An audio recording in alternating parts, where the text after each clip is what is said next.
Oke, saya harap bisa mengikuti materi ini dengan baik ya. Oke, pengenalan diri untuk materi yang pertama. Ya, di gambar ini ada istilah ini ya, gajah di pelupuk mata itu tak tampak gitu ya. Tapi terkadang semut di seberang lautan malah tampak. Nah, itu yang harus kita renungi bersama-sama ya. Kemudian ada pertanyaan, who am I? Ya. Ini tolong ditanyakan ke diri sekalian ya. Siapa sebenarnya diri kalian? Apakah kalian sudah bisa mengenal diri kalian sendiri? Ataukah malah orang lain yang justru malah mengenal kalian? Jadi di pembelajaran kedewasaan, pengenalan diri itu penting. Ya, kalau dulu mungkin di zaman SMP sama SMA cuek ya, cuek dalam istilah cuek ini tidak peduli siapa saya gitu ya. Pokoknya main kumpul sama teman-teman, tenang selesai. Tapi kalau sudah memasuki perkuliahan tidak bisa seperti itu ya. Karena perkuliahan ini masuk ke dunia perkuliahan ini adalah proses pendewasaan diri gitu ya. Jadi kalian harus tahu siapa diri kalian sebenarnya. Oke, kita masuk ke teori dulu ya. Jadi kalau menurut filosofi itu pengenalan diri adalah kemampuan seseorang untuk melihat kekuatan dan kelemahan yang ada pada dirinya ya, sehingga dapat segera melakukan respon yang tepat ya. Tepat dan tepat. Ya, jadi kalian harus tahu saya ini kelebihannya apa sih? Saya ini kekurangannya apa sih gitu ya. Dalam arti bukan kekuatan dan kelemahan dalam hal mata pelajaran bukan. Ya, lebih memaknai hidup gitu ya. Jadi misal, oh saya ini orangnya suka telat. Itu berarti kan menjadi kelemahan. Nah, kalau sudah tahu suka telat, ya berarti kalau kuliah berangkatnya jangan mepet-mepet gitu. Biar apa? Mengurangi kelemahannya. Biar nggak telat. Mungkin terus, oh kelebihannya saya ini orangnya jujur. Saya tidak bisa bohong. Ada orang seperti itu tuh ada. Ya. Ada juga orang yang tidak jujur tuh ada. Ya. Jadi kalian tergolong orang yang mana? Kalau mempunyai kelemahan, ya tolong diperbaiki. Kalau mempunyai kelebihan, ya tolong ditingkatkan. Dulu kalau zamannya SMA gitu ya, misal kalian lemah di mata pelajaran matematika gitu. Kalian sama orang tua kan malah dileskan ya, dileskan tapi dileskan matematika. Tetapi nilai nilai olahragamu itu bagus, selalu di atas rata-rata. Nah, paradigma itu yang zaman sekarang harus dirubah. Apa gunanya untuk oke lah matematika les oke ya, tetapi kalau olahraganya tidak digenjot ya, ya tambah nanti jadinya semuanya sedang-sedang saja. Kalau menurut saya ya lebih baik tingkatkan yang kuat ya, tingkatkan kelebihan kalian capai setinggi-tinggi sampai mentok ya. Itu akan menjadi orang daripada semuanya ingin dicapai. Karena setiap orang itu pasti mempunyai kelebihan masing-masing ya. Jadi tidak bisa kita sebagai manusia harus bisa segala, enggak bisa, tidak bisa seperti itu. Kemudian menurut Nur Dirwan ini ya, langkah yang dibutuhkan seseorang untuk dapat menjalani kehidupan secara efektif. Nah, itu disebut dengan pengenalan diri. Artinya apa? Artinya kalau kalian tidak bisa mengenal diri kalian sendiri, kalian tidak bisa hidup secara efektif. Kemudian kita masuk ke teori lagi yang namanya adalah teori Johari window atau jendela Johari. Nah, di sini ya, di Johari ini membagi karakteristik orang menjadi 4 bagian. Yang pertama adalah daerah publik. Daerah publik ini, jadi kalian atau seseorang itu open atau istilahnya terbuka, terbuka kepada orang lain, ya kan? Dan juga terbuka dalam dirimu sendiri, gitu ya. Kemudian masuk yang kedua adalah daerah buta atau blind, ya. Jadi daerah ini nih merupakan ya kondisi di mana orang lain dapat memahami sifat, perasaan, pikiran dan motivasi seseorang, tetapi orang tersebut tidak dapat memahami dirinya sendiri. Ya, jadi dia peduli ke orang lain tuh peduli dia. Kepo ya, artinya kepo. Ngurusi yang sana pacarnya baru tuh, yang sana ininya baru, HP-nya baru dan sebagainya. Tapi enggak tahu akan kekuatan diri sendiri itu enggak tahu. Kerjaannya hanya ngurusi orang lain. Ya. Kemudian ada juga yang namanya hidden area atau daerah tersembunyi. Ya. Jadi kalau area ini ya, keadaan di mana seorang memiliki kemampuan untuk menyembunyikan atau merahasiakan sebagian hal yang tidak perlu untuk dipublish. Ya. Jadi orang ini tahu kapan harus mempublish sesuatu atau ya harus mempublish sesuatu atau kejadian, kapan harus menyimpannya. Ya misal yang punya Instagram gitu ya. Dan kalau lihat Instagram, ini dari Johari Window ini bisa dilihat dari story Instagram gitu ya. Kalau story Instagramnya itu setiap detik dia update status atau update foto atau update kegiatan, nah dia berarti tipe orang yang publik. Ya. Dia dia ingin menunjukkan segala sesuatu yang ada pada dirinya itu ke orang lain gitu ya. Yang sampai nanti statusnya itu kecil-kecil titik-titik sampai kayak Sandi Morse. Gitu ya. Artis ya bukan, kalau artis oke lah karena itu untuk keperluan endorse ya kan. Makan bakso di video, halo guys sekarang lagi makan bakso guys, sambelnya pedes loh, itu kan tidak penting gitu ya bagi saya. Itu berarti orang yang masuk ke daerah publik ya. Kalau orang yang tipe hidden dia tahu kapan harus instastory, kapan harus enggak, seperti itu ya. Kemudian yang paling parah adalah yang ini, masuk ke area D ini ya, daerah yang tidak disadari atau unconscious area. Nah ini orang ini bingung, dia tidak bisa mengerti orang lain, dia juga tidak mengerti apa yang ada dalam dirinya. Ya, dia tidak bisa mengerti orang lain, dia juga tidak bisa mengerti siapa dirinya. Ya. Linglung, bingung. Ya. Nah kalian sekarang renungkan, kalian masuk yang area mana? Public area, blind area, hidden area, atau malah yang di D gitu ya. Ya saya harap jangan sampai lah masuk ke area yang D ini ya. Kalian tidak peduli sama orang kan, dan kalian juga tidak peduli akan dirimu sendiri. Bahaya. Ya. Next. Oke, jadi pembagian dari pengenalan diri ada 3 juga ya. Jadi ada yang pertama adalah pengetahuan, harapan diri, dan yang terakhir adalah penilaian diri. Pengetahuan, ya paling tidak kalian tahu minimal. Kalian itu rumahnya mana, namanya siapa, orang tuanya siapa, golongan darahnya apa, itu minimal ya. Kalian tahu, kenal akan dirimu. Ya jangan sampai kalian nanti tanya rumahnya mana, enggak tahu. Itu berarti habis kepentok sudah garotak itu, hilang ingatan. Kemudian yang kedua adalah harapan diri. Ada di mana idealisme mengenali diri seseorang dan proses pembentukan jati diri. Nah di sini kalian proses pembentukan jati diri dalam proses pembelajaran dewasa.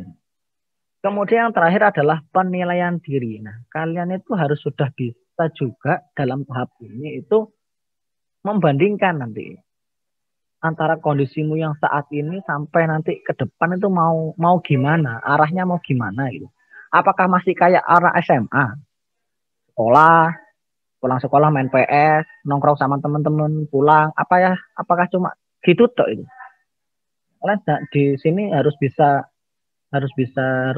ini ya, berpikir panjang gitu ya. Sekarang eranya bukan era 90-an kayak zaman saya. Sekarang eranya era milenial yang sudah memang berubah sekali ya. Sekarang pesan makan, kalau dulu kita ke warung, sekarang tinggal klik datang makanan, ya kan, tinggal bayar seperti itu. Dunia sudah berubah sekarang. Jadi kalian juga harus mengikuti perkembangan zaman. Terus kemudian setelah acara ini, nanti sore, saya minta tolong kalian merenungkan 3 hal ini. Yang pertama, siapa Anda sekarang? Kalau perlu ditulis, taruh di kamarnya untuk sebagai pengingat. Gitu ya. Yang kedua, apa kekurangan Anda dan apa kelebihan Anda? Biasanya ya kalau orang disuruh nulis kekurangan dan kelebihan, kekurangannya sulit. Ya kan? Kekurangannya sulit ditulis. Kalau kelebihan pasti dibanyak-banyakin. Nah, itu sama saja kayak gajah di pelupuk mata tampak, semut di seberang lautan enggak tampak ini. Yang ketiga, kalian nanti mau jadi apa? Nah, itu yang penting. Tulisan, ya. Tulis, simpan baik-baik, buka lagi nanti 5 atau 10 tahun lagi, bukaan. Ya, percaya omongannya Pak Ferry, insya Allah itu adalah doa. Kalian mau jadi apa? Kita masuk ke pengembangan diri. Setelah kenal dirimu siapa, ya, harapannya ya kalian bisa mengembangkan diri. Diasah kekuatan-kekuatannya. Yang kelemahan gimana Pak? Apa ditinggal? Tuh jangan. Kalau kelemahan itu ya kalau bisa ditutupi paling tidak minimal gitu ya. Kelebihan di-up terus, di-upgrade terus. Supaya apa? Lebih hebat dan lebih kuat. Nah sekarang saya tanya, kalau kalian melihat ini, ya, kalau kalian melihat ini, saya bisa komunikasi dengan peserta ini, Mbak Panitia. Bisa, Pak. Bisa ya? Oke, kalau ada yang bisa menjawab ini, kalau di gambar ini kalian melihat apa? Ada satu mungkin yang bisa menghidupkan Domba. mikrofon. Domba ya? Domba, Pak. Yeah. Domba semuanya warna putih, tidak ada yang spesial gitu ya. Selanjutnya gambar ini, yang kalian pertama kali apa? Tanda kuning itu. Oke, dombanya berwarna kuning, gitu ya. Ada enggak yang bisa menyimpulkan dari kedua gambar ini? Tadi yang pertama sekilas melihat, ya biasa sajalah ya, domba putih dia. Kemudian yang kedua, langsung nih tertuju pada satu domba warna kuning. Ya saya jawab sendiri aja lah ya. Jadi artinya apa? Artinya ketika kalian sekarang udah kuliah di keperawatan, kalian nanti lulus itu ya sama semua gitu. Ijazahnya sama semua menyandang gelar apa ini D3 ya. Kalau D3 berarti IMD Cup semua. Tetapi kalian harus menjadi ini. Bukan harus menjadi domba ya, bukan ya. Ini hanya perumpamaan. Jadi harus ada satu nih yang berwarna kuning sehingga apa? Sehingga kalian akan dilirik itu dari sekian banyak, ya kan? Dengan strata yang sama, warna yang sama, kalian harus menjadi yang berwarna kuning sehingga apa? Bisa dilihat. Mudah-mudahan kalian bisa menginterpretasikan apa yang saya sampaikan ini. Jadi kalian harus menjadi pembeda di antara teman-teman yang sama semua gitu ya. Nah ini mau jadi apa itu ya nanti? Mau jadi YouTuber? Mau jadi apa terserah. Ini tolong nanti direnungkan, ditulis mau jadi apa nanti. Ya jangan bilang nanti ditulisnya mau jadi apa, mau jadi orang sukses gitu ya. Sukses itu kan kategorinya kan masing-masing ya. Tapi sukses menurut versimu itu apa? Nanti akan saya bahas terkait dengan mau jadi apa. Gitu ya. Oke, sekarang saya akan menginjak ke hal real yang ada di depan mata kalian nanti. Jadi sekarang posisi mahasiswa kesehatan itu ada sekitar di Jawa Timur dok loh ya ini ya. Di Jawa Timur ada sekitar 44.000. Kan? Ini yang saya ambil datanya ke tahun kemarin, belum yang tahun ini, belum keluar tahun ini. Ada 48 institusi keperawatan, bayangkan. Dan semuanya ingin bekerja. Gitu. Kalau kalian tidak mempunyai warna kuning, ya ini ibaratkan semuanya lulusan keperawatan. Ya kan? Ini semuanya lulusan keperawatan. Tidak akan dilirik. Nah, ketika menjadi ada satu yang kuning, langsung dia dilirik. Oh, ada satu yang warna kuning tuh. Itu ya. Paham maksud saya? Jadi semuanya ingin bekerja, semuanya lulusan keperawatan, tapi apa yang mau punyai untuk dijual nanti setelah lulus kuliah? Saya yakin kuliah tujuannya nanti adalah selain mencari ilmu, ya nanti untuk mencari pekerjaan. Sehingga apa? Sehingga merubah hidup menjadi lebih baik gitu ya. Mencari penghasilan. Ini kemana saya habis ikut seminar, ya ternyata kalau ini dari Politeknik Kesehatan ya dari Poltekkes ini sekitar ada 12 Poltekkes ya. Prodinya ada sekian ini. jumlah universitasnya ada sekian. Mahasiswanya nih ada sekitar 449.000. Tapi ini dicampur kesehatan dan non kesehatan. Oke, kemudian setelah lulus kuliah nih, setelah lulus kuliah D3 keperawatan ini mau kemana kalian? Ya, dari sekarang tuh tolong di angan-angan. Satu, apa mau jadi perawat di rumah sakit? Atau mau jadi dosen kayak Budini? Atau mau lanjut S2 gitu ya? Atau mau praktek mandiri perawat gitu. Ini dari sekarang, ini tempat praktek saya di rumah. Jadi sekarang perawat sudah bisa buka praktek, sudah bisa buka plang, sudah plang itu maksudnya tulisan gitu ya, kayak dokter gitu, sudah bisa legal, kan? Tinggal nanti ada beberapa syarat yang harus dilalui. Gitu. Atau mau jadi entrepreneur gitu, di luar dari kesehatan. Nah, itu tulisan ya, tulis apa yang mau inginkan. Jangan menulis menjadi orang sukses. Sukses itu kan macam-macam kriterianya. Gitu. Tuhan nanti akan bingung ketika kalian berdoa, ya Allah saya ingin menjadi, ya Tuhan saya ingin menjadi orang sukses. Nah, yang dimaksud sukses, suksesmu itu sukses apa? Sukses dalam apa? Gitu. Jadi minta tolong dispesifikkan nanti. Kemudian cara meraih pengembangan diri itu ada 3 hal versi saya. Ya. Yang pertama adalah mimpi dulu. Yang kedua adalah usaha. Yang ketiga adalah berdoa atau yang spesifik dan kontinu. Yang pertama adalah mimpi. Mimpi itu gratis, Boy. Ya, mimpi itu gratis. Masa sama mimpi aja sudah takut. Masa bermimpi aja takut. Bermimpi itu gratis, tidak ada yang larang, tidak ada yang bayar. Enak juga ya, tinggal mimpi jadi apa, mimpi jadi apa. Tidak apa-apa. Ya, ini yang saya alami sekarang gitu ya. Jadi beberapa mimpi saya yang dulu saya impikan mungkin 10 sampai 15 tahun yang lalu kesampaian sampai sekarang. Ya dulu pada waktu zamannya SMP itu kan lagi ngetren-ngetrennya ngeband itu kan ya. Ketika ada orang manggung di TV itu kita ingin gitu ya. Kita ingin suatu saat naik panggung. Ya alhamdulillah SMA dikabulkan ya. Kejadian mimpi itu. Saya manggung di tempat yang besar.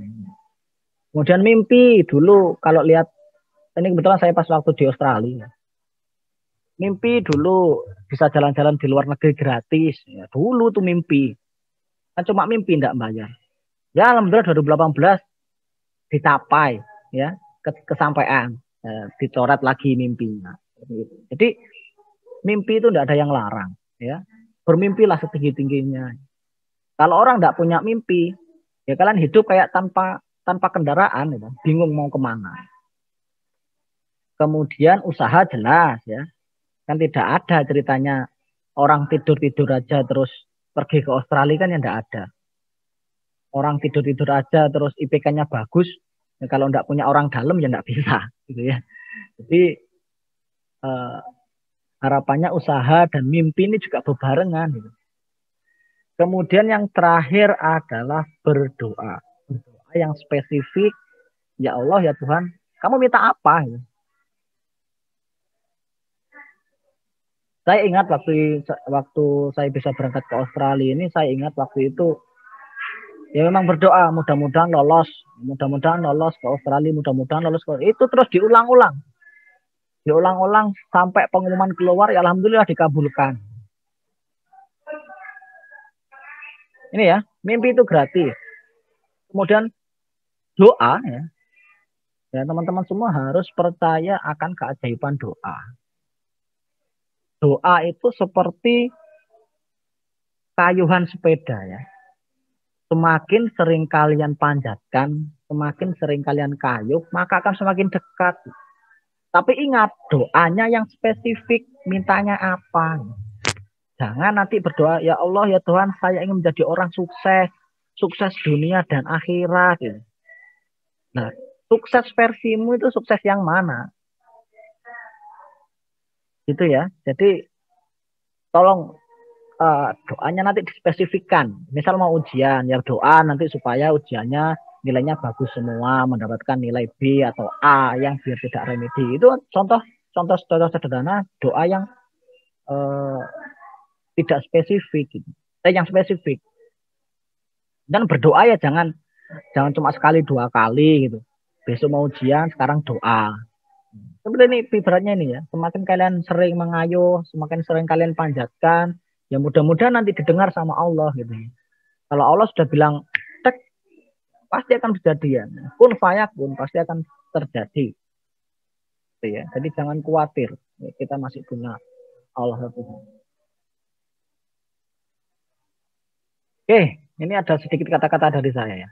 Hidup itu sebenarnya ya seperti jalan raya ya.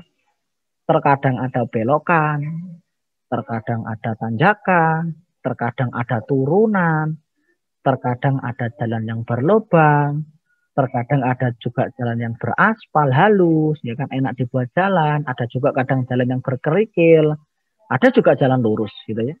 Jadi intinya apa? Ya hidup itu seperti ini, campur aduk nanu-nanu. Tapi itu akhirnya nanti apa? Ya sampai juga nanti di rumah. Ketika kalian pulang dari kampus ya, pulang ke kampung halaman, mungkin ada yang rumahnya keluar pulau, kan itu kan ya. Harus untuk jalan berapa lama, ada yang nanti lewat pesawat, ada yang lewat darat, itu kan. Tapi nanti ujung-ujungnya sama, sampai ke tujuan tertentu. Hanya waktu nanti yang membuktikan, hanya waktu nanti yang berperan, dan kesabaran dan keikhlasan kalian menjalani kehidupan.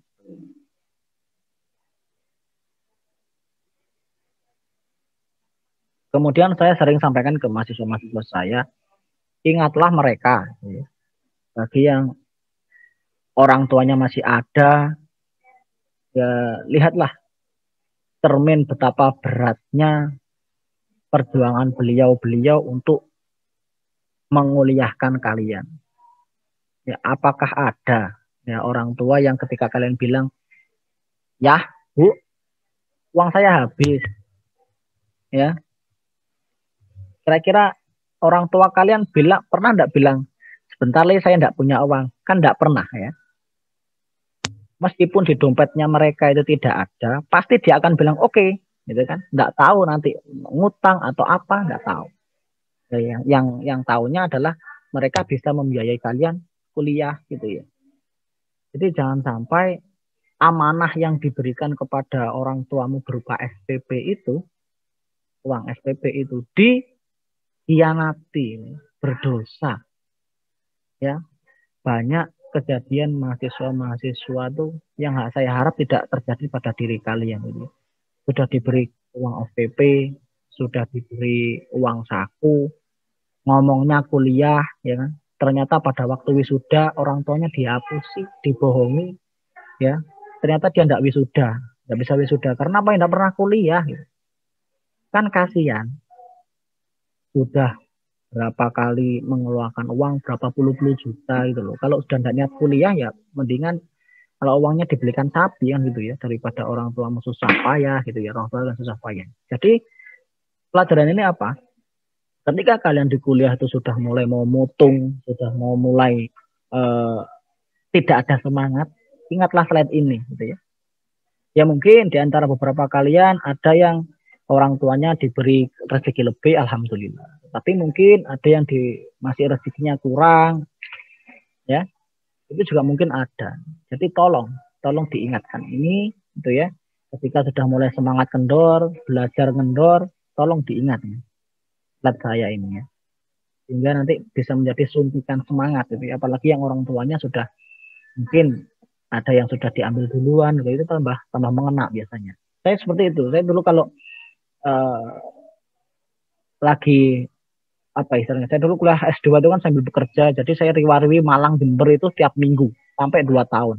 Kadang ada kalanya saya itu ini ya capek, putus asa gitu. Tetapi ingat orang tua, akhirnya terus menjadi semangat lagi supaya cepat selesai supaya tidak membebani mereka lagi seperti itu.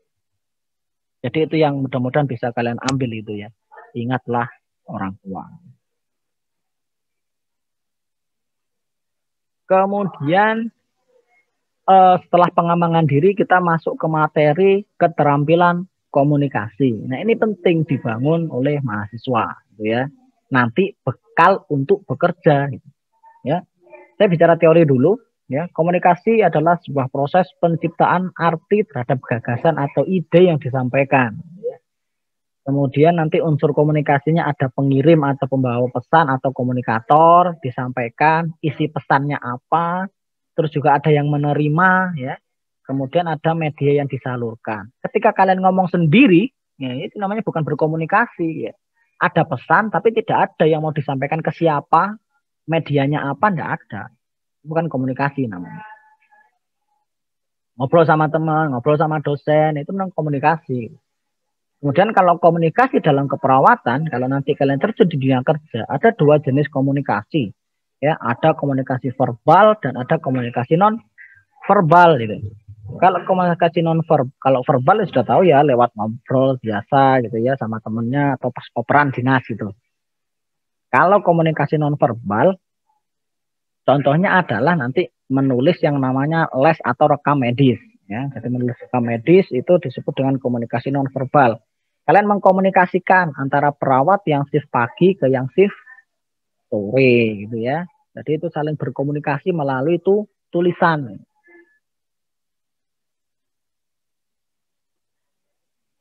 5 tips berkomunikasi, ya. Ini yang juga sudah saya alami dan sudah saya praktekkan, ya. Sehingga apa? Sehingga bisa nih berkomunikasi dengan baik. Yang pertama adalah manajemen konflik.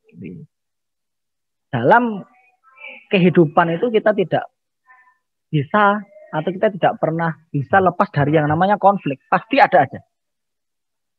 Konflik sama teman, konflik sama dosen, konflik sama mungkin orang tua dan sebagainya. Nah, ini kalian harus belajar yang namanya manajemen konflik. Jadi kalau manajemen konflik itu bagaimana kalian memanage konflik itu sehingga tidak mengganggu pribadi kalian. Ya. Kemudian yang kedua adalah jadilah pendengar yang baik. Jangan menjadi orang atau mahasiswa yang maunya ingin didengar tok. Jadi kalian juga harus menjadi pendengar yang baik. Dengan menjadi pendengar yang baik, kalian bisa itu mencerna. Oh, yang dimaksudkan ini itu ini. Oh, yang dimaksudkan ini itu seperti ini. Jadi bisa meluruskan pikiran sehingga apa?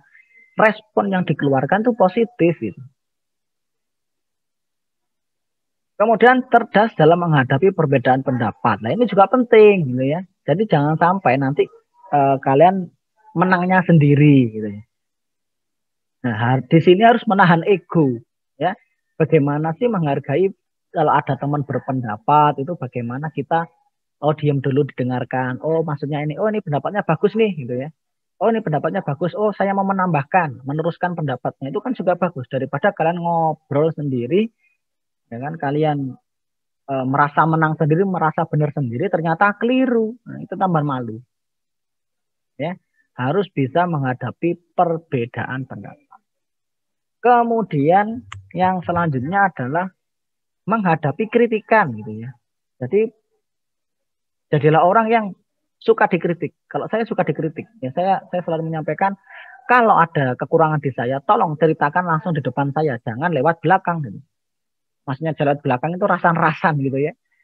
Nah, kita harus menjadi orang open. Jangan sampai dikritik dikit-dikit ngamuk, dikritik dikit-dikit ngamuk. Nah, itu orang yang ini tidak bisa menempatkan dirinya, kemudian jadi apa ya nanti ya? Malah salah nanti. Kita juga harus menjadi orang yang oh iya, yang tak lakukan itu keliru. Bagaimana terus diperbaiki, kemudian apa? Kemudian nanti hal tersebut tidak diulangi gitu. Selama kritikan itu membangun, kenapa tidak? Tapi kalau dikritik, ya kamu ireng, kamu gendut, nah itu namanya bukan mengkritik, ya, tapi mencemooh ya. Itu jangan, tidak boleh. Kemudian cara memberikan umpan balik. Nah, kalian juga harus belajar bagaimana sih memberikan umpan balik kepada orang yang berbeda pendapat, gitu ya. Apakah langsung dipotong? Ataukah harus lewat mana dulu, maksudnya lewat mana itu alur pembicaraannya digeser dulu kemana topiknya gitu sehingga orang tersebut tidak tersinggung gitu ya. Jadi bagaimana sih caranya win-win solutionnya seperti itu ya, atau jalan-jalan pintarnya itu seperti apa. Jadi jangan sampai nanti kalian memberikan umpan balik yang menurut kalian itu baik, ternyata sama orang itu direspon negatif. Nah itu harus belajar. Nah,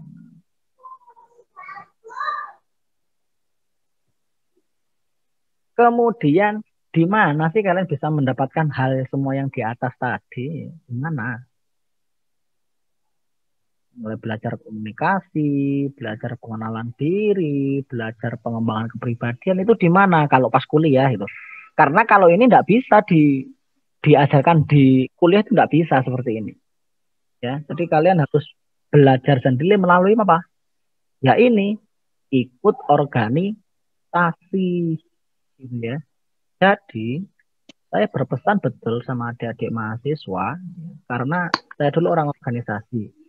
Saya mantan presiden BEM di keperawatan kampus saya dulu kuliah. Pengalaman saya berorganisasi sangat bermanfaat ketika saya masuk dunia kerja. Ya. Jadi bagaimana caranya saya menghadapi orang, bagaimana saya menyelesaikan masalah ketika lagi berseteru dengan orang, bagaimana saya mengungkapkan pendapat, bagaimana saya belajar ngomong di depan orang banyak, ya semua adanya di organisasi. Terus Pak, kenapa kok ada gambar kupu-kupu di sana? Nah ini hanya istilah ya. Jadi kalau jadi mahasiswa itu jangan menjadi mahasiswa kupu-kupu. Apa maksudnya? Bukan kupu-kupu malam loh ya, bukan ya. Jadi jangan jadi mahasiswa kupu-kupu. Kuliah, pulang gitu ya. Paham maksudnya?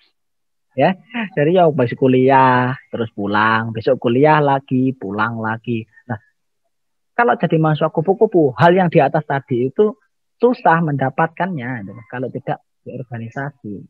Kan harapannya perusahaan itu ya, ketika merekrut kalian bekerja itu kalian siap bekerja, bukan belajar lagi. Ya kalian sudah mateng komunikasi, sudah mateng manajemen konflik, sudah mateng bagaimana cara mengembangkan diri seperti itu.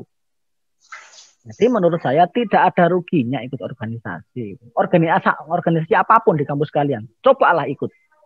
Entah itu organisasi BEM, atau mungkin ada UKM, atau mungkin ada bakat minat dan sebagainya, ikut organisasi. Tidak harus jadi ketua, ya. Paling tidak dengan ikut berorganisasi itu kalian bisa menambah teman, ya. Bisa mungkin nanti nemu jodoh, ya kan, bisa juga gitu. Jadi jangan sampai, ingat pesan saya, jangan sampai menjadi mahasiswa kupu-kupu. Kuliah terus pulang, gitu ya. IP bagus percuma kalau kalian tidak punya skill-skill yang di atas tadi. IP bagus tapi diajak ngomong kayak orang bisu, tidak pernah jawab karena bukan level. Nah itu nanti tidak akan laku di dunia kerja. Dan itu tidak akan laku di dunia kerja. Ingat pesan saya, jangan jadi mahasiswa kupu-kupu. Ya. Kuliah pulang, gitu ya. Kalau mau, istilahnya kan gini, kita sama-sama lulusan keperawatan ya. Maksudnya sama-sama menempuh di jalur keperawatan. Kalau istilahnya itu, saya itu kalau naik sama-sama pergi ke Jakarta ya, kita sama-sama pergi ke Jakarta dari Sidoarjo, saya nyampe dulu di Jakarta, kalian baru start di terminal gitu ya. Jadi saya tahu, saya bisa ceritakan ke kalian lika-liku bagaimana perjalanan dari Sidoarjo ke Jakarta. Ceritakan kali ini. Jadi ini yang semua yang saya ceritakan ini berdasarkan pengalaman-pengalaman saya mulai dari mahasiswa keperawatan sampai lulus dan bekerja sampai sekarang. Dan memang benar bermanfaat sekali dulu saya ikut organisasi seperti ini. Kemudian nih ada quote bagus ya. Jadi itu Indonesia itu butuh mahasiswa yang berperan ya. Bukan mahasiswa yang baperan. Dikit-dikit baper, dikit-dikit dibaper, bukan. Mahasiswa itu butuh yang berperan. Peranmu apa? Apalagi sekarang udah zamannya apa ya? Semuanya dituntut untuk berpikir cepat, kritis. Dan yang paling penting adalah kreatif dan inovatif, gitu ya. Apakah Anda bisa mahasiswa menciptakan lapangan pekerjaan? Bisa. Apakah Anda bisa menjadi mahasiswa itu mendapatkan uang? Lo bisa. Tinggal kalian mau nggak berpikir kreatif, mau nggak berpikir inovatif. Sekarang itu media sekarang macam-macam. Kalian mau cari apa di Google dan YouTube itu pasti keluar, gitu ya. Tidak ada ceritanya Google itu tidak mengeluarkan sesuatu. Pengen belajar A, ketika aja di Google pasti keluar. Ya, tutorial apa di YouTube, merdeka kita belajar ya, mau dimanapun bisa. Oke, kemudian materi terakhir ya, masih ada 15 menit lagi, saya akan berbagi pengalaman nih terkait dengan model usulan-usulan dan pelaksanaan kegiatan yang mungkin nanti bisa ditiru atau dimodifikasi. Namanya ATM. Amati, tiru, modifikasi. Itu yang sering kita gunakan, gitu ya. Itu ATM itu untuk menumbuhkan jiwa kreativitasnya kita, gitu ya. Oke, saya akan berbagi pengalaman ketika saya di Senat dulu, jadi mahasiswa, jadi Ormawa itu apa-apa saja yang sudah kami kerjakan, gitu ya. Jadi kalau kegiatan kalian berkecimpung di dunia BEM atau Senat ya, atau ke organisasi lainnya, kalian harus bisa 3 ini dalam membuat sebuah kegiatan. Jadi satu, tujuannya apakah untuk akademik, maksudnya kegiatan-kegiatan akademik. Kemudian tujuannya yang kedua adalah mungkin kegiatan akademik. Yang ketiga jangan lupa nih, apalagi kampus swasta ya, harus memikirkan ini itu BEM-nya ya. Memikirkan promosi kampus. Jadi bikin kegiatan itu tidak mulu-mulu yang happy-happy gitu ya. Jadi pikirkan juga bagaimana kegiatanmu nanti berdampak kepada institusimu gitu ya. Kepada alma matermu. Ya, kita akan bahas satu persatu nih. Jadi dulu pada saat saya jabat menjadi ketua Senat dulu, saya langsung membuat yang namanya pekan ilmiah gitu ya. Pekan ilmiah itu ya kita dulu ada beberapa kegiatan dalam satu pekan itu yang nanti yang endingnya adalah seminar nasional dulu. Kalau dulu kan masih sering tuh seminar nasional, kalau sekarang kan tidak bisa. Kemudian buatlah lomba ilmiah antar instansi keperawatan ya, yang berbasis digital. Bagus sekarang. Dan jangan lupa ini penelitian dan pengabdian masyarakat. Ajak itu Bapak Ibu dosenmu ya kan, supaya kalian bisa ini mengenal ya, bisa berbagi ilmu ke masyarakat ya, bisa kalian bisa bermanfaat gitu. Mungkin bisa tensi atau apalah gitu ya. Ini yang berbau dengan akademik. Kemudian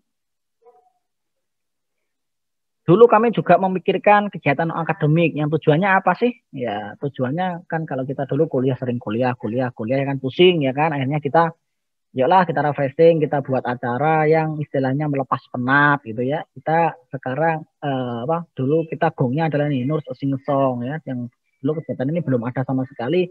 Akhirnya kita adakan lomba nyanyi antar kelas, antar angkatan gitu ya. Pensi atau mungkin nanti lomba olahraga antar kelas. Nah itu untuk membuat refresh otak lah ya di sela-sela kuliah akademik. Ini apakah perlu sekali ya untuk menyeimbangkan ini antara kegiatan akademik dan non akademik. Jangan sampai nanti otak ini diisi dengan anatomi. Nah, kita juga butuh liburan, butuh refreshing gitu ya. Kemudian yang paling penting juga adalah sharing alumni. Ya, jadi sharing alumni ini ya dikumpulkan itu alumninya dari Poltekkes ya kan, suruh cerita ke adik-adiknya. Saya sudah kerja di sini loh, ya. Di sini kerjanya seperti ini. Mungkin ada yang jadi wirausahawan, ya kan. Saya tidak terjun di keperawatan tapi terjun di ini, gitu ya. Kemudian jangan lupa alumni ini juga sebagai MLM-nya kampus, apalagi kampusnya swasta, gitu ya. MLM maksudnya apa? Ya marketing lewat mulut, ya.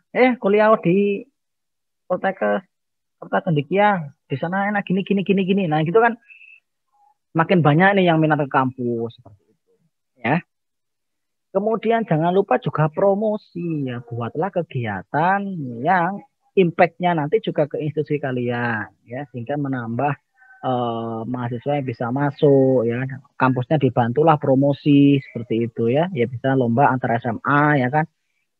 Targetnya anak-anak SMA yang nanti mau lulus ya kan. Kemudian ya salah satu contohnya adalah video vlogging competition. lagi.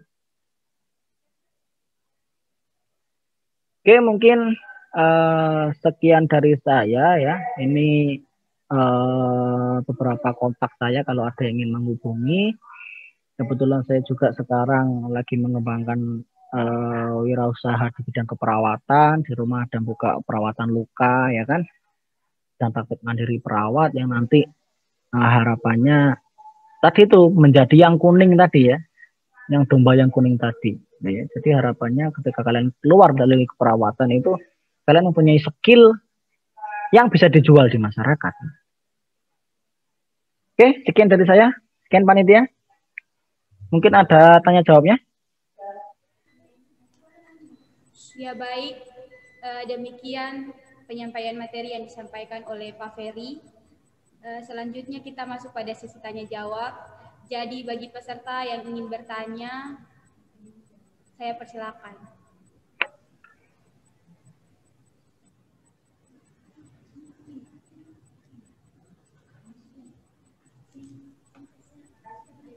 Oke, saya lihat di virtual Zoom saya ada sekitar 66 mahasiswa dan saya. Ini mahasiswa baru semua ya? Mahasiswa yang baru masuk ya? Iya Mbak Panitia ya? Benar ya? Jadi ini yang ikut kegiatan LKMM ini mahasiswa tingkat 1 semua. Kalau tingkat 2 itu yang ikut organisasi. Oh ya ya, oke. Ya silakan, mungkin ada yang tingkat 1 atau tingkat 2 dari adik-adik yang baru masuk atau dari panitia ini sendiri ingin sharing sama saya, monggo ya. Karena juga saya dulu alumni organisasi juga, jadi paling tidak bisa menceritakanlah 1-2 hal pengalaman-pengalaman ketika berorganisasi. Misi mau tanya. Oke, A42 ya. Ya, perkenalkan nama Mas, biar nama asalnya dari mana, biar saya tahu. Nama saya Ervian, dari tingkat 2.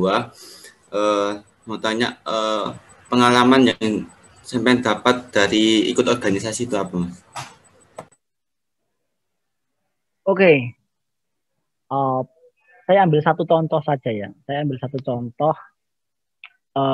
Kalau saya dulu kan ketua senat ya. Kalau sekarang mungkin BEM ya namanya ya. Jadi kalau menjadi ketua BEM itu kan dituntut untuk bisa, ya biasanya kan buka acara gitu kan, sambutan gitu kan.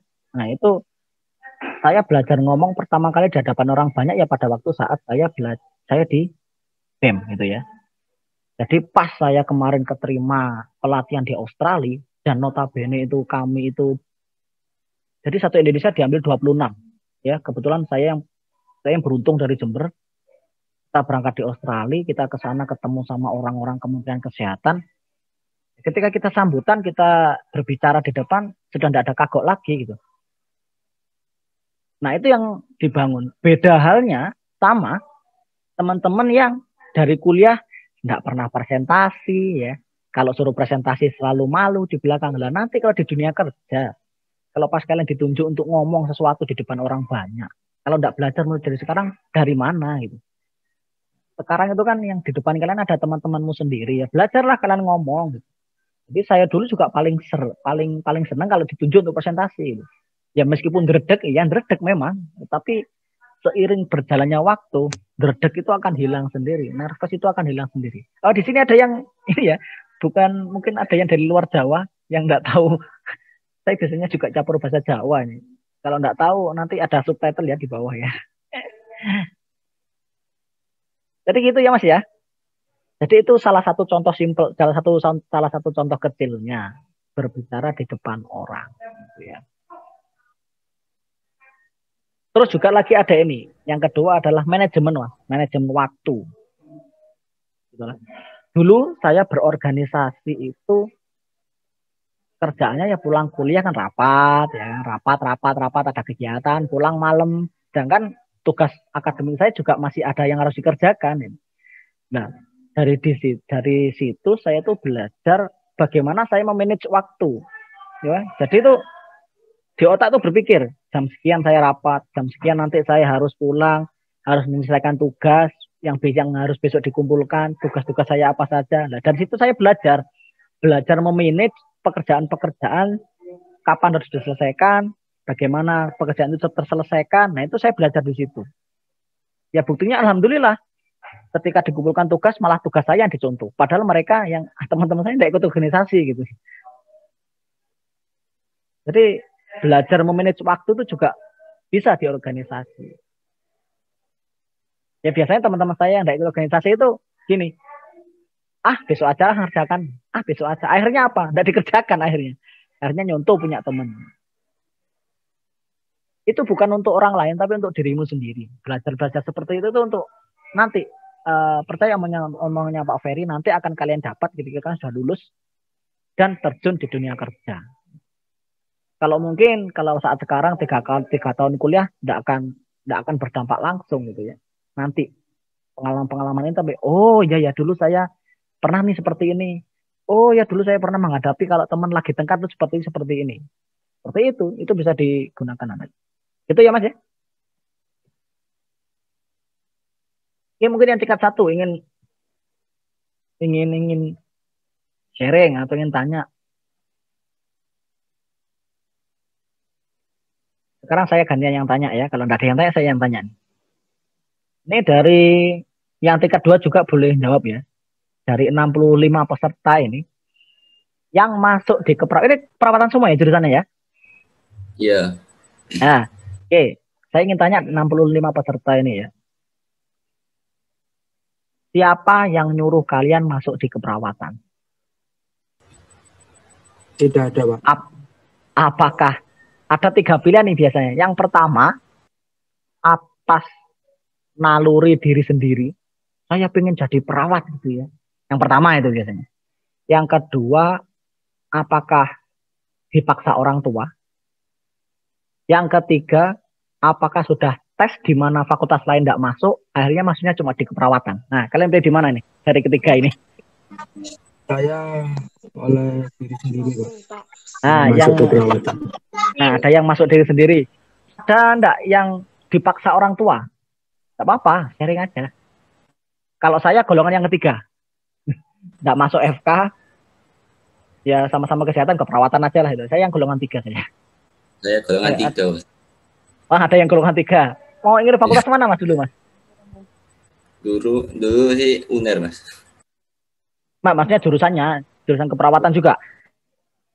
Enggak. Luar keperawatan ya? Ya. Guru. Gitu. Saya dulu tuh juga dokter umum karena orang tua tidak mampu bayar akhirnya terpaksa nih masuk keperawatan dulu saya. Ada yang dipaksa orang tua? Tidak ada ya? Saya Pak. Oh ada nih, yang paling kenceng nih ya. Oke.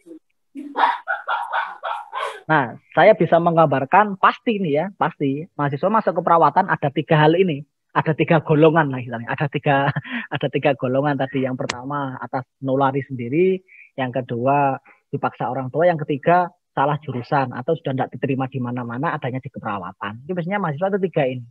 Tetapi apapun pilihanmu, sekarang kamu sudah masuk di keperawatan. Orang tuamu sudah keluar banyak, mulai bayar uang gedung, uang seragam, biaya kosmu, biaya ngapeli pacarmu, ya kan? Sudah keluar nih uang banyak. Apakah iya kalian mau pindah lagi ke jurusan yang lain? Kalau pindah lagi ke jurusan yang lain, misal nih, tadi yang Mas apa tadi ya, yang pengen di UNER, pindah ke UNER gitu ya. Pindah ke UNER kalian mahasiswa baru lagi, ya kan? Orang tuamu bayar uang gedung lagi. Terus di UNER nggak cocok lagi, pindah lagi. Akhirnya kalian sampai tua nggak lulus, ya kan? Sampai tua nggak lulus karena pindah-pindah kuliah. Kalau menurut saya kalian sudah kecemplung sekarang, ya kecemplung apa ya bahasa Indonesia sudah terlanjur masuk, ya. Sudah terlanjur masuk, ya sudah nyelam sekalian, nyelam. Bagaimana caranya nanti dengan menyelam nanti kalian bisa bertemu nih di daratan sehingga selamat dan jadi orang sukses gitu. Itu selalu yang saya umpamakan ke mahasiswa-mahasiswa saya. Ketika kalian sudah kecemplung, ya atau kecemplung, tahu ya bahasa kecemplung ya. Kalian sudah terlanjur mencicipi, ya sudah sekalian diselamkan gitu. Itu yang saya alami. Sama kayak saya dulu, saya tuh sampai kuliah, selesai tuh nggak tahu saya mau jadi apa dulu. Sampai semester 8 kuliah dapat selesai menyandang gelar sarjana keperawatan, saya nggak tahu saya dulu mau jadi apa. Ya akhirnya takdir berkata lain, ya Tuhan memberikan hidayah sama saya, akhirnya saya sampai sekarang seperti ini jadi dosen. Ada lagi sharing-sharing? Ini siapa? Ada yang tanya nih. Pak, kami perwakilan dari panitia ingin mengetahui bagaimana perjalanan Bapak mendirikan. Nah, ini bagus. Ini sudah masuk ke ranah entrepreneur gitu ya. Jadi awal mulanya itu saya membuat rumah sehat and care itu berdasarkan peminatan saya. Tapi paling utama adalah ini ya. Paling utama adalah uang gitu ya. Maksudnya itu adalah pekerjaan sampingan yang saya kerjakan selesai dari ngajar dari dosen. Saya di rumah ada tempat praktek, ya kan. Kita perawat sekarang sudah boleh dan legal dan dilindungi undang-undang untuk membuka praktek keperawatan, praktek mandiri ya. Jadi kita ada orang periksa itu sudah boleh kita. Asalkan mempunyai izin yang namanya SIPP mandiri, surat izin praktek perawat mandiri. Tata caranya yaitu kalau bagaimana perjalanannya ya tadi itu saya mengurusi izin. Izin itu ya dari nanti ada visitasi ya kan, harus punya gedung di rumah gitu ya. Jadi seperti itu. Punya keterampilan, kebetulan keterampilan yang saya miliki adalah sertifikat perawatan luka. Kan? Jadi kita lebih fokus konsen di perawatan luka. Banyak teman-teman saya yang kerja di rumah sakit juga ada yang banyak yang buka praktek di rumah. Jadi istilahnya ya bisalah menambah atau membuat dapur tetap bisa mengebul gitu ya. Nah itu yang harus kalian pikirkan sekarang. Kalian nanti lulus keperawatan, saran saya nanti ambillah pelatihan-pelatihan ketika kalian sudah lulus kuliah. Ya. Nah, kalau cuma bermodal ijazah, tak Sidoarjo banyak yang lulusan keperawatan. Yang punya ijazah sama itu loh banyak. Kalau saya jadi owner rumah sakit, ya saya akan pilih satu orang atau beberapa orang yang memiliki tambahan sertifikat lebih gitu. Mungkin kalian mau pelatihan hemodialisa, kalian mau pelatihan rawat luka, pelatihan kamar operasi dan sebagainya, itu banyak di luar sana. Seperti itu dari panitia. Ya nanti kalau mau ingin lebih detail terkait dengan perjalanan membuka rumah sehat ya nanti diundang lagi lah ya di sesi yang lain itu ya. Mungkin nanti ada waktu ya. Sampaikan ke Budini nanti. Ada lagi? Pak, maaf saya mau tanya. Iya, saya mau jawab. Monggo. Kita masih lama kan ya waktunya ya? Tadi kan membahas keterampilan berkomunikasi ya Pak. Yang saya tanyakan, bagaimana cara kita menyampaikan sesuatu hal dengan orang lain yang berbeda persepsi dengan kita saat kita berorganisasi. Oke, nice, good. Oke, pertama saya mau mengajari dulu kalian cara menyampaikan pendapat. Ya. Belajarnya dari mana dulu? Oke, yang pertama belajarnya kalian ketika diskusi di kelas. Gitu ya. Biasanya kan kalau kalian ada mata kuliah apa gitu kan, ada sesi diskusi gitu ya, ada kelompok A presentasi, kemudian yang lainnya menanggapi seperti itu kan biasanya ya. Nah di situ kalian belajarlah ngomong dulu. Berani mengemukakan pendapat, tapi juga berdasarkan hal yang benar gitu. Jangan pendapatmu sendiri gitu ya. Jadi utarakan pendapat yang sesuai dengan teori atau kalian punya dasar apa di sini. Itu yang pertama belajarnya. Nah, sering-sering mengungkapkan pendapat, sering-sering berbeda pendapat dengan teman itu bagus. Itu yang pertama caranya. Kemudian ketika kalian berorganisasi, ya sampaikan yang pertama biar tidak menyinggung perasaan yang kita kan harus juga mendapat ini ya, harus menghargai pendapat orang lain harus dihargai ya. Ya awali dengan kata-kata seperti ini kalau saya biasanya. Oke, pendapatnya Mas ini bagus ya. pendapatan Mas ini oke, bagus, berpotensi nih. Tetapi bisa enggak kita seperti ini, seperti ini, seperti ini. Mohon maaf. Jadi jangan langsung dipotong. Ah, itu keliru. Ah, itu salah. Nah, itu yang enggak boleh. Hal itu yang akan memperlonggar ketika kita berorganisasi. Hargai dulu, dengarkan dulu pendapatnya yang tadi bersuara tadi. Uji dulu pendapatnya. Baru diluruskan kalau memang pendapat itu perlu diluruskan. Asalkan kalian yang meluruskan punya dasar loh ya. Jangan berdasarkan asas yang tidak suka. Misal, wah ini musuhku ya. Harus tak bantai nih gitu. Harus tak potong semua pendapatnya. Jangan gitu. Kadang-kadang kalian seperti itu ya. Itu yang mungkin ada masalah sama temennya, terus dia presentasi, oh sih harus tak bantai, pertanyaan harus yang susah-susah. Ya, jangan. Seperti itu Mbak kira-kira. Jadi yang pertama adalah belajar dulu di kelas ya dengan cara yang tadi itu. Ini yang kedua, beri yang namanya respon positif kayak tadi itu. Timbal balik yang positif dulu. Kalau memang harus disanggah, ya sanggahlah dengan bijak dan sanggahlah dengan elok. Jadi tidak ada kesan untuk langsung memotong, tidak setuju, bukan seperti itu.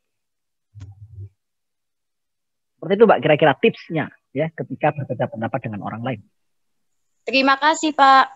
Ya, sama-sama. Ada lagi, kita sampai jam berapa panitia? Sampai jam 10. Bagi peserta yang masih mau untuk bertanya, saya persilakan.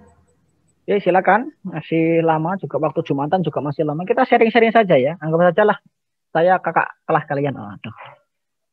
Wah, ini ada yang dari A42 lagi nih di chat ya. Permisi, saya ingin bertanya, pernahkah merasakan akademinya terganggu dalam hal belajar atau mengerjakan tugas kuliah dengan mengikuti organisasi di kampus, apalagi modulnya ketua BEM? Oke. Saya kebetulan ya, alhamdulillah ya, dulu itu saya tidak pernah mengalami masalah akademik ketika berorganisasi. Malah sebelum berorganisasi, malah IP saya pernah itu 2, sekian itu di semester 2. Itu karena saya memang mungkin tidak belajar.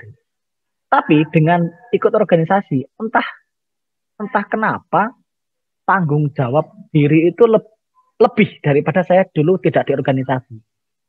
Apalagi saya dulu jabatannya ketua BEM. Pasti malu dong, ketua BEM IP-nya jelek ya kan ini. Iya Pak enggak? Terus itu yang menjadi dasar utama saya. Terus kemudian saya juga kembali lagi ke orang tua. Orang tua saya ini kuliahkan saya mahal-mahal itu. Jangan sampai nanti ketika saya berorganisasi, saya tidak dikasih uang lagi gara-gara IPK-nya jelek. Jadi saya berupaya sedemikian rupa. Saya jangankan kuliah ya, saya dulu aja pulang kampung, rumah saya kan Banyuwangi. Kuliah saya di Jember, kosnya di Jember. Saya itu jarang pulang ke rumah. Ya, karena ini Sabtu Minggu ada acara, dan sebagainya selama 1 tahun ini. Dari ketua BEM tuh enak. Soalnya apa enaknya? Di bawah kan masih punya anggota-anggota itu kan ya. Yang mereka yang bertanggung jawab, kita tinggal maintenance. Ada lagi yang tanya nih dari nomor B43. Pak, saya mau tanya, gimana solusinya jika ingin mengikuti organisasi tapi kita kuliah sambil kerja sedangkan kita pengen ikut organisasi dengan maksimal? Oke, lah ini kalian harus bisa menentukan skala prioritas, ya. Ya cari organisasi yang sekiranya tidak mengganggu. Ya saya tidak harus menyarankan harus ikut BEM, bukan ya. Kalau ikut BEM itu kegiatannya padat, ya. Jangan disambil kerja, disambil sama kuliah aja kadang keteteran gitu ya. Kalau kalian manajemen waktunya jelek, ya ambil yang santai-santai. Ya mungkin ada UKM, ada ya UKM yang di Poltekkes ya. Mungkin ada UKM paduan suara yang isinya yang senang-senang gitu kan, yang mungkin latihan seminggu sekali itu kan enggak begitu menyita waktu, tapi kan tetap kalian di sana belajar berorganisasi gitu ya. Atau mungkin ikut apa, ada rekrutmen panitia seminar apa, ikut toh panitia seminar nasional, daftar ikut. Saya pengen belajar jadi panitia, jadi si apalah terserah ya kan. Di sana kan pasti ada koordinasi, ada rapat, itu pasti ada konflik. Nah itu kalian jangan malah baper dengan konfliknya gitu.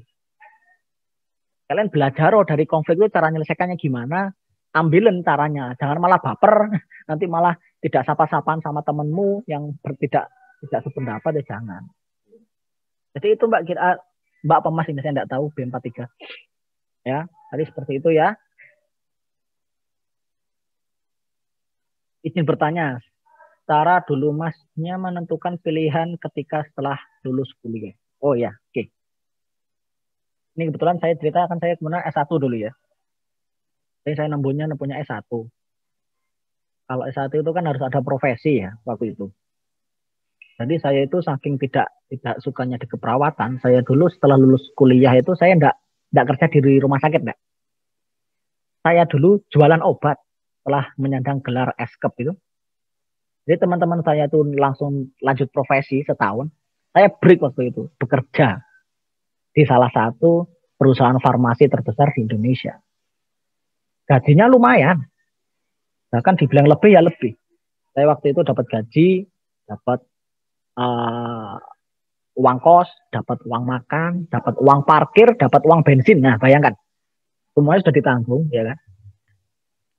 Tetapi terus saya pikir-pikir, ya.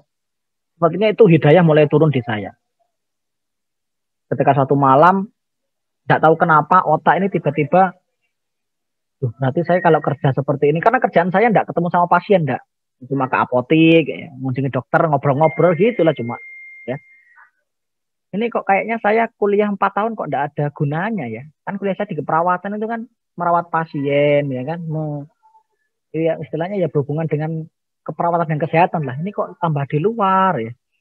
Berarti kok saya kayaknya tidak ada gunanya. Akhirnya sejak saat itu saya resign kerja di perusahaan farmasi itu.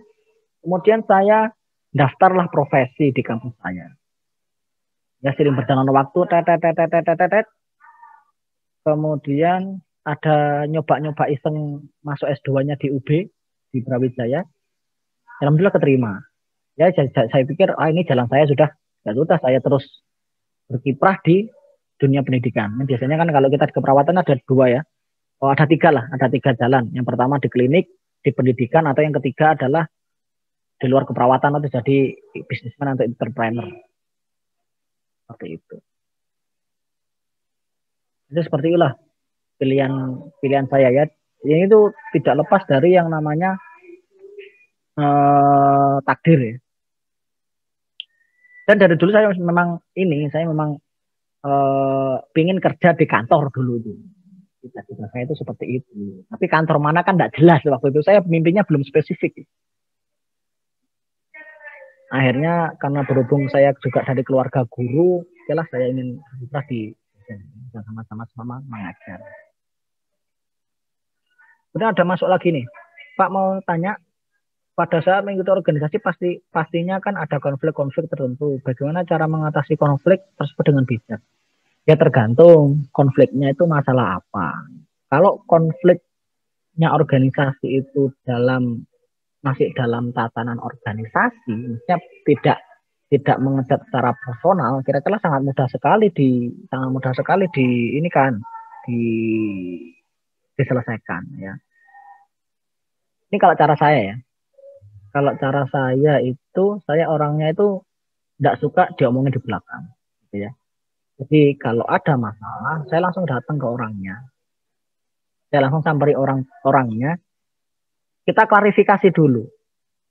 Tapi mental seperti itu ya harus juga diimbangi dengan tingkat emosi yang rendah. Ya, jangan sampai datang kepalanya nggak dingin. Nggak akan selesai itu konflik. Jadi pastikan datang diselesaikan sesegera mungkin kalau saya loh ya. Kalau bisa ketemu orangnya langsung yang berkonflik dengan saya, ya segera selesaikan. Pernah dulu saya pada waktu jadi ketua senat itu, ketua BEM itu, saya kan lagi bentuk panitia ini seminar nasional ya. Dan waktu itu memang lagi booming-boomingnya tuh seminar nasional keperawatan. Nah tetapi ada panitia yang lagi berkonflik gitu, sampai nangis-nangis itu.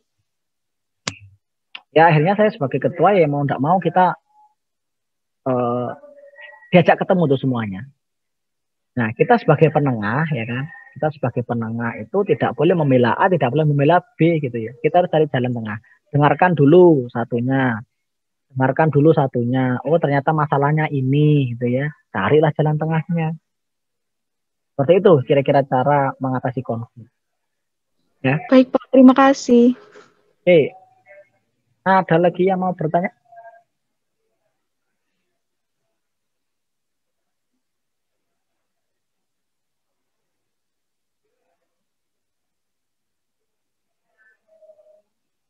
Oke, jadi kan teman-teman semua ini kuliah ini kan nanti endingnya adalah seperti yang saya katakan tadi ya, teman-teman endingnya adalah nanti kan ingin membalas jasa orang tua, ya kan? Ingin istilahnya apa ya? Memiliki kehidupan yang lebih baik gitu. Kecuali yang perempuan ya, kalau ke perempuan mungkin ada mungkin nanti yang ingin jadi rumah tangga terserah ya. Tapi mungkin ada yang ingin jadi wanita karir ya monggo. Terutama yang cowok-cowok ini yang nanti sebagai calon imam gitu ya. Yang sebagai calon imam tolong diperhatikan sekali. Ya oke lah katanya sih kalau nikah nanti rezekinya datang gitu kan. Tapi kan ketika kalian mau melamar anaknya orang terus kalian belum bekerja, kalian belum punya penghasilan, terus anaknya orang mau dimakani apa gitu, mau dimakani cinta, kenyang makan cinta kan tidak gitu ya. Jadi kita harus berpikir realistis gitu ya. Jadi mulai sekarang buatlah rancangan-rancangan kalian nanti menjadi apa. Kalau di keperawatannya tadi saran saya ada 3 hal yang bisa, ada 3 aspek yang bisa kalian tempuh. Jadi klinisi atau jadi akademisi, jadi dosen. Atau yang terakhir adalah jadi entrepreneur gitu. Untuk mungkin orang tuanya pas punya modal lebih ya monggo. Ya Bu, saya pinjam modalnya dulu, saya mau buka praktek keperawatan nih. Ada nih mahasiswa saya. Ya, dia sampai sekarang dia belum bekerja di rumah sakit manapun, tapi dia bisa mempekerjakan teman-temannya. Karena dia di rumah pasiennya banyak, ya kan, dengan terapi bekamnya. Ya, dia ikut les bekam, kemudian dia di rumah orang tuanya kebetulan orang yang punya terus dimodali. Nah, sekarang dia bisa merekrut teman-temannya yang belum bekerja itu kerja sama dia. Malah menciptakan lapangan pekerjaan. Nah, itu yang harus dicontoh. Itu kira-kira.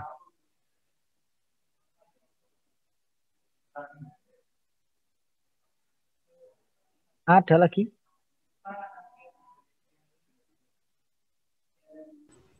Ada lagi yang mau bertanya adik-adik? Sudah tidak ada, Kak. Mau Jumatan ya? Iya, Kak. Oke, kalau saya ada yang tanya kita akhir nih kayaknya. Izin bertanya, apa cobaan Mas yang paling teringat dalam berproses menuju impian? Cobaannya adalah apa ya cobaannya ya? Kesabaran. Kesabaran yang diuji. Ya. Jadi kadang kan kita ingin kapan sih bisa keluar negeri gratis sih gitu kan. Ini kok enggak dapat ya. Nah, itu yang kadang-kadang alhamdulillah terus dikasih. Saya ingat waktu itu saya berdoa itu pas waktu perjalanan naik motor dari Jember ke Malang. Ya, karena waktu itu saya enggak ada uang lagi buat naik bis atau naik kereta api karena tiketnya mahal. Akhirnya saya naik sepeda motor itu pulang. Di sana saya berdoa mudah-mudahan nanti gitu ya. Pada waktu itu mungkin saya gonceng malaikat ya. Akhirnya langsung tembus. Biasanya pengumuman lolos saya waktu itu ke Australia gitu ya. Jadi yang paling ini adalah berlatih sabar yang susah. Berlatih sabar itu paling susah. Ya mulai sekarang kalian harus berlatih sabar. Jangan apa-apa maunya instan. Ya, semua itu butuh proses gitu. Mie instan aja masih ada prosesnya toh, enggak langsung kalian sobek terus makan kan enggak mungkin kan? Masih nyalakan kompor dulu, masih mendidihkan air dulu, nunggu minyak matang gitu kan. Itu aja mie instan, apalagi kehidupan, enggak ada yang instan gitu ya. Ya, itu kira-kira ya. Semoga apa yang saya sampaikan pada Jumat Berkah ini yang menjadi keberkahan kita semua dan bisa mendapatkan ridho dan nanti bisa kalian gunakan dan kalian aplikasikan ketika berkuliah dan kerja. Ya, Ingat, tulis sekarang ya, ditulis di kertas masing-masing, tempelin kali di mana di dinding masing-masing kamarnya kalian itu, tulis kalian mau ngapain aja. Mimpi-mimpimu tulisan di sana semua. Ya. Ketika mimpi itu satu tercapai, coret. Coret. Yakinlah itu doa dan nanti akan kejadian. Oke, terima kasih. Sekian dari saya, kurang lebih mohon maaf ketika mungkin ada kata-kata yang kurang berkenan. Sampai nanti ketemu lagi mungkin di lain kesempatan. Wabillahi taufiq wal hidayah. Wassalamualaikum warahmatullahi wabarakatuh.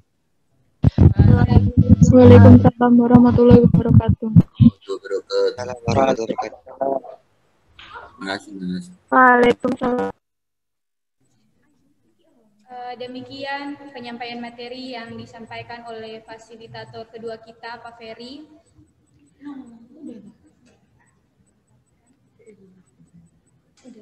Selanjutnya kita masuk ke sesi yang berikut.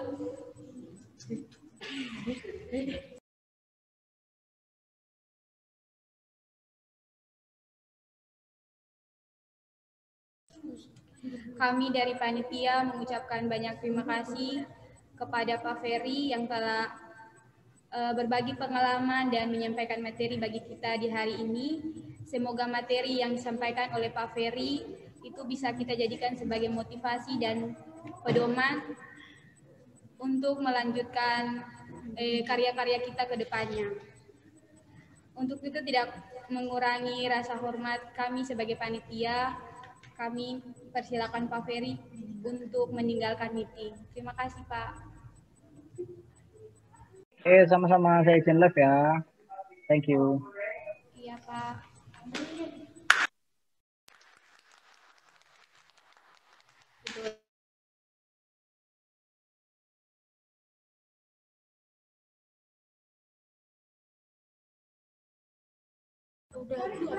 Adik-adik, sekarang kita akan melanjutkan ke sesi berikut. Tetap sebelumnya kita jargon dulu.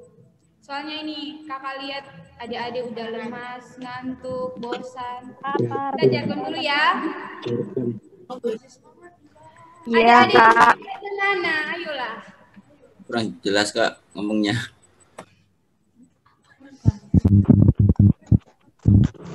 Adik-adik kita jargon dulu.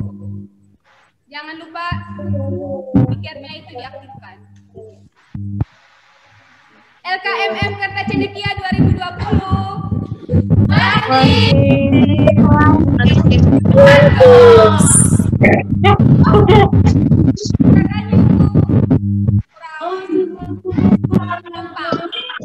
Tahu lagi ya. LKMM Kerta Cendekia 2020.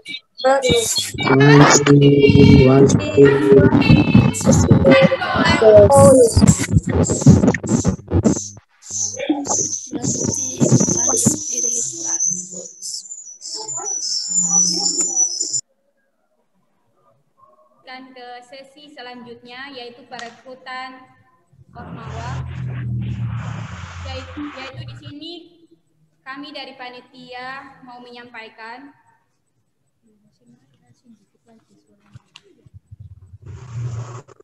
kami panitia memberikan kesempatan kepada adik-adik yang ingin bergabung di organisasi.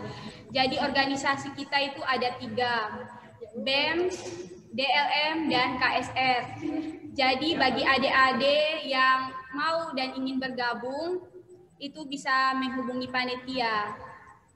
Itu bisa hubungi nomor di bawah ini. Bisa hubungi panitia paling lambat hari ini jam 20.00. Bisa hubungi nomor ini bagi yang ingin bergabung. Silakan dicatat ya adik-adik nomornya 0856 0790 7091. Silakan dihubungi ya adik-adik. Lalu bagi adik-adik yang sudah bergabung di organisasi, jangan lupa untuk persiapkan diri lebih baik lagi dan untuk untuk melanjutkan kegiatan-kegiatan yang akan kita lanjutkan di tahun-tahun berikutnya.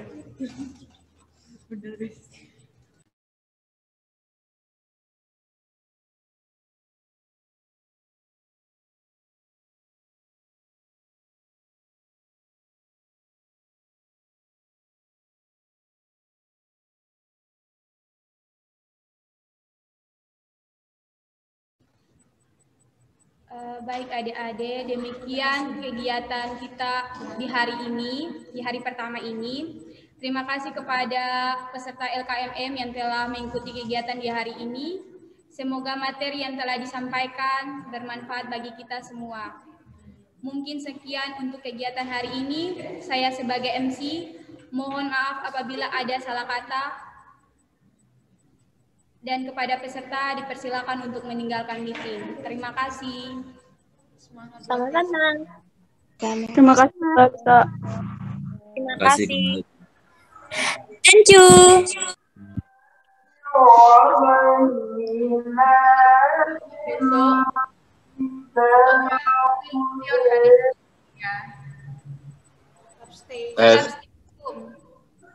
Baik.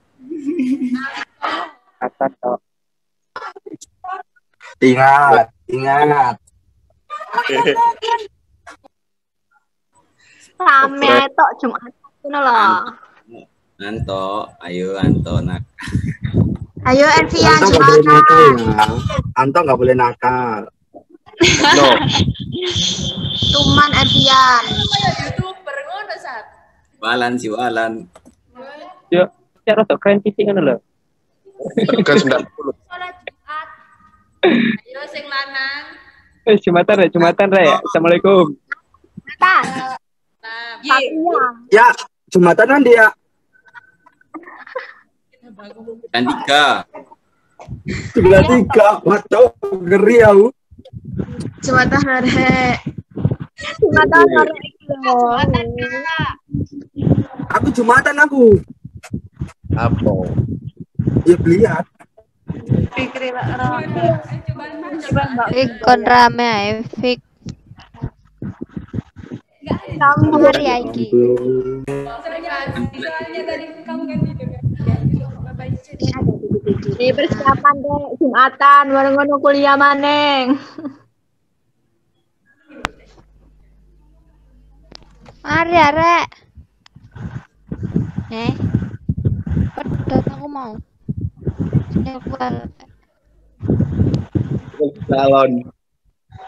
Mangan. Luwe. Ini calon, Mbak. Iya. Aku sing kena. Bagian untuk Elvian.